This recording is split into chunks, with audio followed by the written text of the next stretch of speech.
Assalamualaikum warahmatullahi wabarakatuh. Selamat pagi Sobat KUA Gabus Wetan. Bertemu lagi bersama kami Gema Podcast Gabus Wetan menyapa masyarakat. Sobat KUA Gabus Wetan, gimana nih kabarnya? Setelah beberapa waktu lalu kita membawakan materi tentang zakat dan juga moderasi beragama, hari ini kita akan membawakan materi yang gak kalah seru, gak kalah penting, dengan pemateri juga yang gak kalah seru juga dan juga penting juga. Nah, Sobat KUA Gabus Wetan, kali ini kita akan membahas tentang GAS atau Gerakan Sadar Pencatatan Nikah dengan pemateri Kepala KUA Gabus Wetan, yaitu Pak Naib Muhammad Hasbi SPDI. Selamat pagi Pak Hasbi. Assalamualaikum warahmatullahi wabarakatuh. Waalaikumsalam warahmatullahi wabarakatuh. Gimana kabarnya Pak Naib nih? Sehat? Alhamdulillah sehat setelah main pingpong juga tadi. Alhamdulillah. Jadi terasa lebih segar ya Pak ya? Segar, keringetan, jadi cukuplah. Jadi teman-teman, berkaitan dengan GAS Gerakan Sadar Pencatatan Nikah, kali ini kita akan berbincang-bincang santai bersama Pak Hasbi, Kepala KUA Gabus Wetan, yang tentu sangat menguasai dari GAS itu sendiri. Kita akan membahas tentang apa itu GAS, kemudian kendala-kendala dan lain sebagainya ya Pak ya. Langsung aja nih Pak. Yang pertama, sebenarnya apa sih Pak GAS atau Gerakan Sadar Pencatatan Nikah ini? Ya, kalau kita mendengar kata GAS, itu mungkin di benak kita salah satu bahan bakar. Iya, betul. Gas atau kita ingin mempercepat dengan ngegas gitu. Tapi yang dimaksud di sini GAS itu adalah gerakan sadar untuk pencatatan nikah. Disingkat GAS, Gerakan Sadar untuk Pencatatan Nikah. Yang mungkin juga agar bisa memacu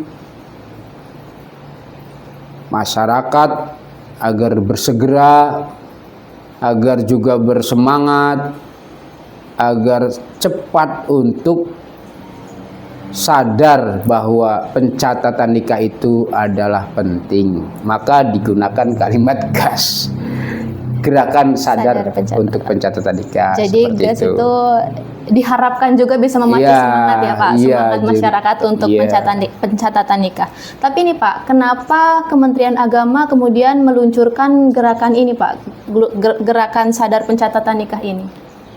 Karena ini dilatar belakangi ada sebagian masyarakat ini masih belum merasa penting bahwa nikah itu perlu dicatat. Sehingga masyarakat dengan kondisi seperti itu, Kementerian Agama merasa secara beban moral untuk memberikan pemahaman bahwa nikah itu penting dan itu harus dicatat. Hal-hal yang penting di dalam suatu negara itu diberi fasilitas untuk dicatat. Penjual beli ada pencatatannya, namanya akta jual beli. Kemudian pemberian satu seperti hibah perlu juga ada pencatatan penting, namanya akta hibah. Pun sama dengan nikah, itu adalah sesuatu yang penting, maka negara memberikan fasilitas untuk dicatat karena itu adalah hal yang sangat penting. Seperti itu ya Pak, berarti karena ada sebagian masyarakat yang memang belum sadar bahwa itu adalah hal yang penting. Nah, terus di Gabus Wetan sendiri nih Pak, atau mungkin di kecamatan-kecamatan lain, Pak Naib tahu ya, bagaimana kondisi pencatatan nikah saat ini nih Pak, di pedesaan-pedesaan seperti kecamatan kita di Gabus Wetan? Ya, kalau di Gabus Wetan masih ada memang sebagian yang masih belum merasa nikah itu perlu dicatat. Dengan bukti kemarin kami melakukan penyisiran di setiap desa-desa, ada dan masih terhitung banyak karena masih puluhan. Masih puluhan di setiap di setiap desa itu jumlah mereka yang di dalam kakaknya tercatat nikah belum tercatat. itu berarti ya belum sadar untuk Iya. nikah bahwa penting untuk dicatat. Seperti itu. Jadi mungkin di kondisi kecamatan yang lain juga sama. Sama ya, Pak. Maka secara luas Kementerian Agama melalui Dirjen Bimas Islam memberikan program melalui surat edaran nomor 6 tahun 2025 tentang GAS ini, Gerakan Sadar untuk Pencatatan Nikah. Pencatatan nikah. Perlu diketahui ya teman-teman, jadi beberapa waktu lalu kami KUA bersama penyuluh itu melakukan penyisiran dan juga pendataan tentang pernikahan yang belum tercatat. Jumlahnya lumayan ya. Jumlahnya lumayan. Di kecamatan lain lebih Di banyak. kecamatan lain juga Saya sama. informasinya seperti itu. Nah, biasanya nih Pak, kendalanya apa sih yang dihadapi pasangan ini saat ingin mencatatkan pernikahan mereka? Sebenarnya kendala-kendala yang ada di masyarakat yang dianggap kendala di Kementerian Agama sudah memberikan pintu keluar, solusi. Seperti kalau di masyarakat itu merasa anaknya masih kurang umurnya, Iya, betul. kurang dari 19 tahun, merasa belum bisa dicatat. Padahal kami sudah memberikan solusi untuk memberikan izin dispensasi umur. Ya, Pak. Kemudian ada yang mungkin pasangan-pasangan itu walinya tidak ada, sehingga mereka merasa sulit ketika harus diproses. Bagaimana proses perwalian ketika walinya tidak ada? Sebenarnya di kantor Kementerian Agama melalui KUA ada yang namanya wakalah wali. Tapi ketika pasangan itu walinya jauh, walinya merasa sulit dihubungi, mereka tinggal mendatangani ustadz. Kemudian ustadz itu yang langsung jadi wali, ya itu bahaya sebenarnya. Itu akhirnya kan tidak tercatat di dalam KUA. Iya, betul Pak. Seperti itu. Sebenarnya yang dianggap oleh masyarakat sebagai kesulitan-kesulitannya itu sudah ada pintu keluar atau solusi yang sudah disiapkan, sehingga menurut kami tidak ada alasan untuk mereka yang menikah tidak tercatat atau tidak ada alasan lagi mereka menikah siri. Kami semua sudah siapkan solusinya. Gitu. Nah, seperti itu ya teman-teman, tidak ada alasan. Nggak ya, ada Pak. alasan. Tidak ada alasan menikah siri atau menikah yang belum tercatat karena solusinya sudah kami siapkan. Semua. Nah, dampaknya nih Pak, kalau masyarakat kita tidak mencatatkan pernikahannya, dampaknya apa Pak? Terkait dengan dampak yang mereka tidak memiliki dokumen nikah, tentu satu, tidak mendapatkan perlindungan hukum di negara kita. Yang kedua, setelah tidak mendapatkan perlindungan hukum di negara kita, dia tidak akan bisa atau sulit menerima layanan-layanan publik. Seperti anaknya misalkan pengen bikin akta kelahiran, akhirnya tidak ada buku nikahnya, akhirnya hanya menikah dengan seorang ibu padahal bapaknya ada. Dan barangkali ya karena itu tidak menikah, akhirnya walaupun hidup bersama-sama, ini yang dihindari layanan-layanan publik seperti bantuan BLT apa tuh ya tidak akan bisa didapat. Susah gitu. ya Pak, karena kakaknya juga. Iya, kakaknya masih itu keluarga tapi tidak menjadi satu keluarga gitu. Kemudian ya banyaklah nanti ketika barangkali ada masyarakat yang sudah mendapatkan panggilan berangkat haji. Nah, prosedur diantaranya harus ada buku nikah. Nah, dia nggak punya buku nikah. Nah, ini akan mempersulit juga layanan publiknya. Layanan dia nggak bisa berangkat haji akhirnya karena pasporannya akan dipersulit dan lain sebagainya. Nah, ini para masyarakat agar sadar bahwa nikah itu perlu dicatat. Nah, seperti itu ya teman-teman. Jadi banyak sekali itu bukan mempersulit siapa-siapa, tetapi mempersulit diri sendiri ya Pak. Layanan publik sulit didapat. Sulit didapat, dan kesananya akan banyak hal yang diterima, konsekuensi yang diterima karena dia tidak memiliki dokumen resmi dalam pencatatan nikah. Nah, sedangkan dari KUA sendiri nih Pak, apa saja langkah konkret yang dilakukan KUA dalam mendukung gas pencatatan nikah Pak? Nah, kami sangat mendukung sekali bagi mereka-mereka yang sudah pernah menikah akan tetapi belum mendapatkan dokumen buku nikah atau tanda dia menikah tercatat. Kami siapkan ada program isbat nikah. Jadi yang menikah yang dulu-dulu, misalkan pernah menikah belum tercatat, mangga kita buka namanya program isbat nikah, yaitu penetapan pernikahan-pernikahan yang dulu belum tercatat. Nah, kemudian kita akan berikan ketika selesai sidang isbat, nanti pengadilan agama mengeluarkan putusan yang amar bunyi putusannya memerintahkan kami di kantor urusan agama setempat untuk mencatat pernikahannya yang bersangkutan di waktu yang dulu. Nah, itu solusi untuk yang pernah menikah tapi belum tercatat. Mungkin di masyarakat banyak lihat kakaknya ada status perkawinan, di situ tulisannya kawin belum tercatat. Nah, itu penting untuk dirubah sehingga menjadi kawin tercatat. Kalau kawin tercatat berarti sudah punya buku nikah. Kalau kawin belum tercatat berarti belum punya buku nikah. Mangga mari kita sadar, kita perbaiki. Kalau kita menikah, ya catatkanlah menikah itu penting. Fasilitas negara memberikan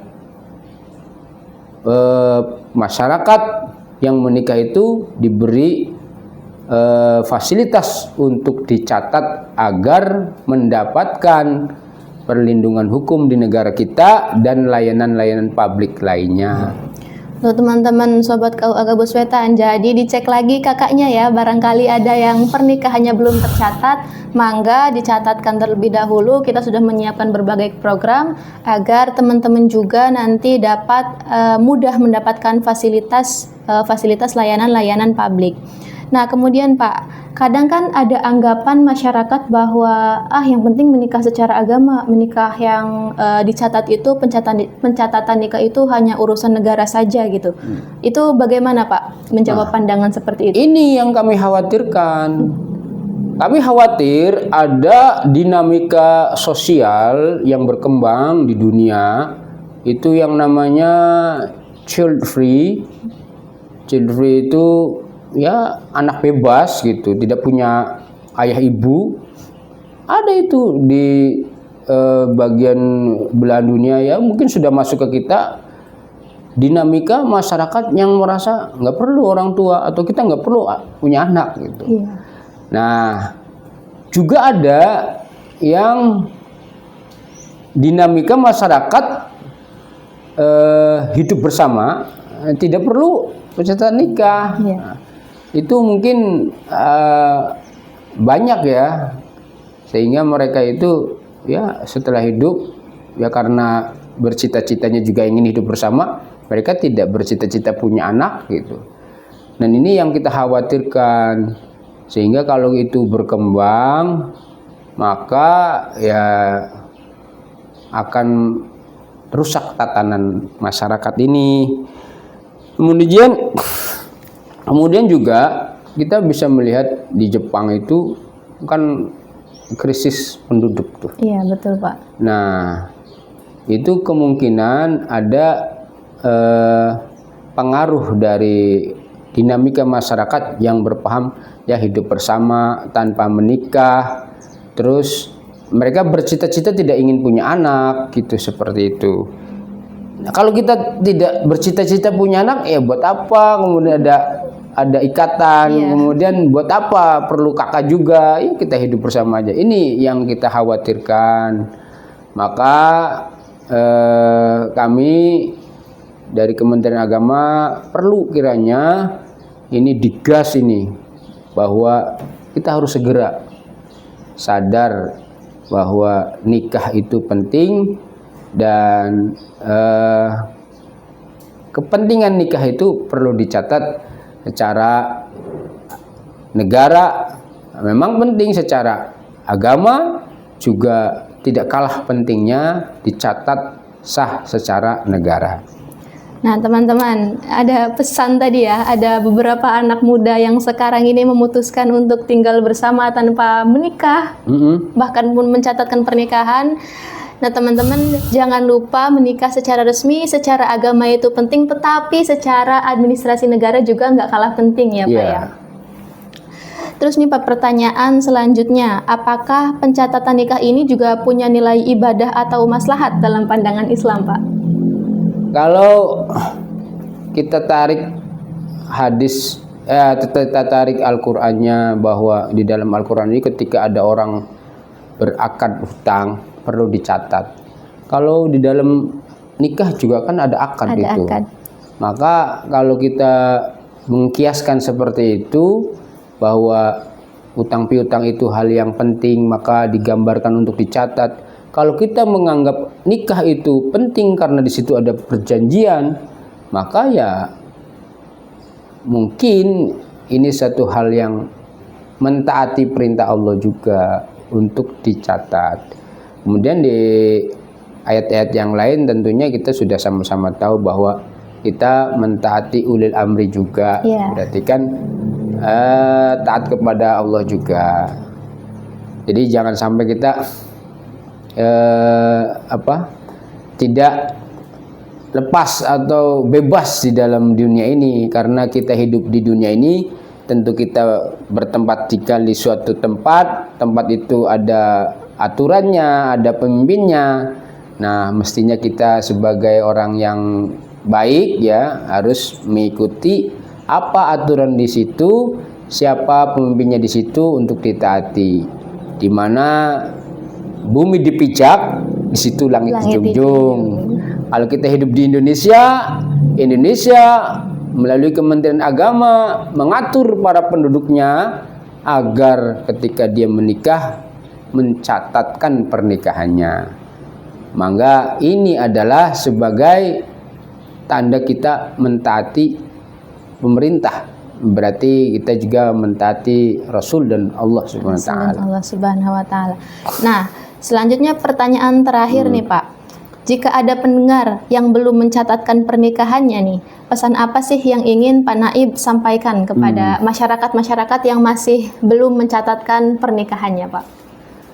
Kalau ini berarti ada dua nih. Yang pertama, dia belum mencatat pernikahannya, memang dia belum menikah. Oh, dia belum menikah. Kan ya, betul Pak. Yang kedua, udah menikah tapi belum mencatat. Belum mencatat karena dia menikah siri. Ya. Nah, yang pertama kepada yang belum menikah, jangan sampai nanti bercita-cita atau berkeinginan menikah asal-asalan. Menikahlah dengan resmi. Kemudian jangan sampai ketika kita sadar menikah itu kita melakukan hubungan-hubungan yang biasa dilakukan oleh pasangan menikah sedangkan kita belum menikah. Ini sama saja orang yang belum sadar nikah nih. Belum menikah tapi melakukan hubungan-hubungan komunikasi atau perbuatan-perbuatan seperti layaknya orang menikah. Berarti ini belum sadar diri bahwa dia belum menikah, belum waktunya.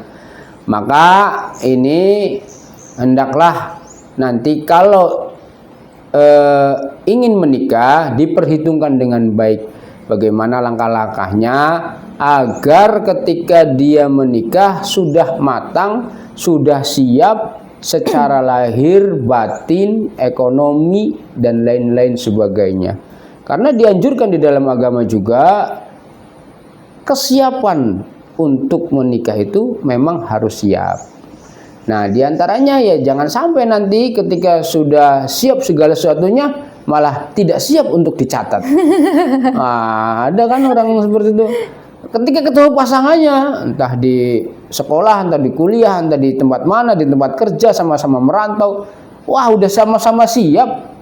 Tapi karena suatu hal entah kurang sesuatu, entah kurang wali atau gimana, siap menikahnya tapi tidak siap mencatatkannya. Ini jangan sampai nih.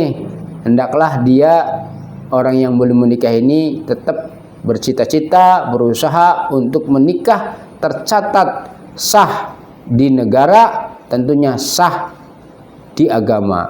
Kalau sah di agama belum dicatat, belum sah secara negara. Tapi kalau dicatat secara negara pasti sah menurut agamanya. Nah, yang kemudian yang kedua, bila mana sudah terlanjur menikah tapi belum dicatatkan, maka ikutilah prosedur pencatatan nikah. Saya anjurkan segera mendaftarkan untuk melakukan sidang isbat nikah. Jadi pencatatan nikahnya yang dulu akan tetap dicatat walaupun pencatatannya di tahun ini. Misalkan dulu dia pernah menikah di tahun 2000, belum pernah dicatatan di KUA, anak mah sudah 3, sudah 5, tahun 2000 sih, iya, sudah banyak 2025. Nah, ini hendaklah melakukan proses sidang isbat nikah sehingga nanti di tahun 2025 ini mendapatkan buku nikah. Walaupun nikahnya tahun 2000, dapat buku nikahnya 25 tahun setelah nikah. Tapi ini bukti sebagai warga yang sadar akan nikahnya perlu dicatat. Nah, seperti itu. Seperti itu ya teman-teman. Jadi yang belum menikah dipersiapkan baik secara mental, ekonomi, spiritual, dan juga jangan lupa disiapkan juga untuk dicatatkan menikah secara resmi ya Pak ya, dengan baik dan benar. Nah, yang sudah terlanjur juga mangga untuk bisa mendaftarkan atau mencatatkan pernikahannya dengan melalui sidang isbat nikah. Seperti itu. Mungkin terakhir ada closing statement Pak? Ya, saya berharap dengan adanya surat edaran gas nikah ini bisa menjadi payung hukum kita, para pegawai di Kementerian Agama, staf-staf di kantor urusan agama, para penyuluh, bahwa nikah itu adalah hal yang penting, sehingga Kementerian Agama itu sangat berusaha melalui surat edaran gas pencatatan nikah ini untuk menjadi payung hukum kita untuk selalu mensosialisasikan kepada masyarakat agar bersama-sama mari kita ikuti program pemerintah ini. Kita sadar bahwa nikah itu penting dan hal yang penting di dalam nikah ini perlu dicatat agar kita mendapatkan perlindungan hukum di dalam negara, juga mendapatkan layanan-layanan publik dengan mudah. Kepada masyarakat yang mengetahui informasi ini, segeralah untuk menyebarluaskan bahwa nikah itu tidak ada halangan untuk dicatat, sebab kami telah menyiapkan apa-apa yang mungkin menjadi alasan masyarakat menikah untuk tidak dicatat atau menikah siri. Kami sudah siapkan solusinya semua. Jadi kami anggap tidak ada alasan lagi masyarakat untuk menikah siri. Insya Allah menikah dengan tercatat ini banyak manfaatnya, banyak hikmahnya, dan banyak yang didapat dari pencatatan resmi ini. Tentunya diantaranya adalah kemudahan-kemudahan di dalam layanan publik kita sebagai masyarakat, mendapatkan layanan kenegaraan atau layanan pemerintah secara mudah. Itu saya harapkan masyarakat supaya bisa sadar bahwa nikah itu penting. Penting untuk dicatat. Ya, siap. Terima kasih Pak Naib. Mungkin sekian ya Pak ya. Ya. Kapan-kapan kita akan ngobrol-ngobrol banyak lagi tentang program-program KUA lainnya. Kurang lebihnya mohon maaf. Wassalamualaikum warahmatullahi wabarakatuh. Waalaikumsalam warahmatullahi wabarakatuh.